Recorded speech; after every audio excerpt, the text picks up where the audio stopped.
2015 সালের pay scale হয়েছিল এককভাবে এক ধাপে। 2009 সালের পে স্কেল হয়েছিল 2 ধাপে এবং 2005 সালে পে স্কেল হয়েছিল 2 ধাপে। সেই 3টি পে স্কেলই যথাসময়ে 5 বছর পর পর হয়েছিল। আর আজকে এই নবম পে স্কেল বাস্তবায়িত হচ্ছে 11 বছর পরে। কিন্তু 11 বছর পর এই নবম পে স্কেল বাস্তবায়িত হতে যাচ্ছে। এরই মধ্যে দ্রব্যমূল্য অনেক গুণ বৃদ্ধি পেয়েছে, যা কর্মচারীদের ক্রয় ক্ষমতার বাইরে। দেশ আগাচ্ছে, আধুনিকায়ন হচ্ছে, মধ্যম আয়ের রাষ্ট্রে পরিণত হতে যাচ্ছে। অথচ সরকারি চাকরিজীবীদের বেতনের বেলায় এখনো আমরা কেন 3 ধাপের কথা আমাদেরকে শুনতে হচ্ছে? আমরা এই কোনো 3 ধাপ 4 ধাপ বুঝি না। আমাদের এই নবম পে স্কেল বাস্তবায়িত হতে হবে শতভাগ মূল বেতন এবং একক ধাপে।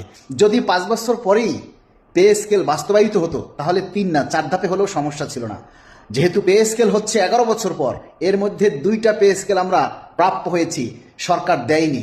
যে সরকারি ক্ষমতায় থাক, সরকার তো সরকারি। সরকার যখন ক্ষমতায় আসে, কর্মচারীদের বেতন ভাতা বৃদ্ধি, তাদের ভালো মন্দ দেখার দায়িত্ব অবশ্যই সরকারের। তাই আমরা বলবো, দেশ যেহেতু মধ্যম আয়ের রাষ্ট্রে এবং আধুনিকায়ন হচ্ছে, সেহেতু আমরা কেন পিছিয়ে থাকবো?